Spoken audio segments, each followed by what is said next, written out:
So very truly, I tell you, I'm the gate of the sheep. Boom. Jesus is the gate into life.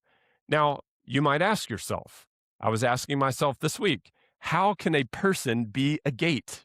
That makes no sense.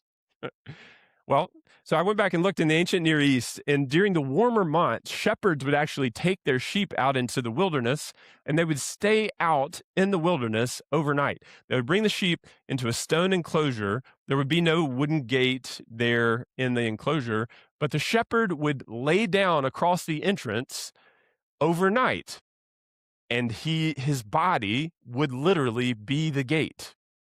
And if you wanted to go in or out, you had to pass over or through the shepherd. The shepherd was the gate. And Jesus is using this image and he's saying, I am the gate.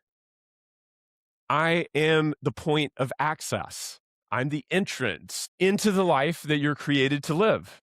And whoever comes this way, if you enter into this way, you'll be saved from danger and you will find safety and you will find freedom to go out and to find pasture. From the very beginning of John's gospel, life with God, it's not simply meant to be a philosophy. It's not a moral code. It's not a religious system. It's not an institution. Life with God comes to us through a person. It comes to us through a person.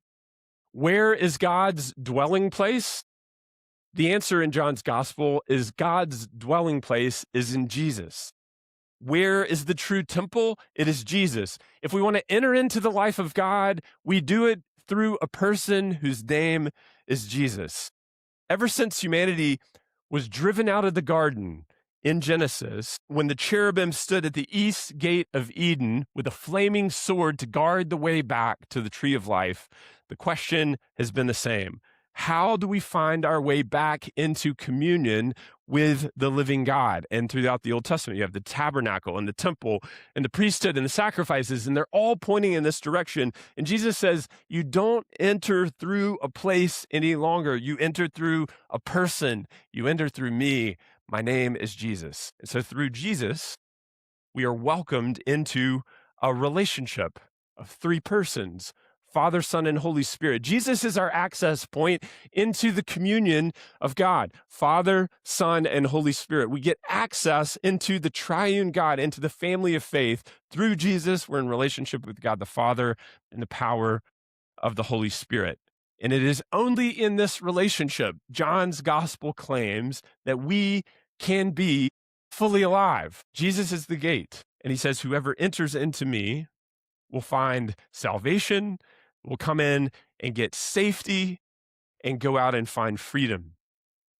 And the church has always claimed that Jesus is unique, not because Christianity is simply a set of ideas or because salvation is about getting the right answer to a particular set of questions, but because in Jesus we encounter the truth of our humanity about who God is and about who we are created to be. In Jesus, we believe that we are invited, and not just us, but every human being on the face of the planet is invited into the fullness of life, into reconciliation and freedom and love. In him we discover who God is and who we are created to be. Jesus is the gate. And if we walk through him, we will find the life that we were created to live. And what is that life called? It is called life abundant. Abundant life is what John says. The life that really is life. The good stuff.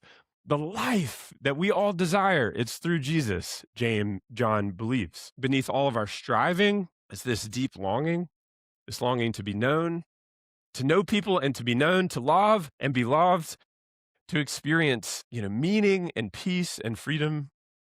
It's abundant life.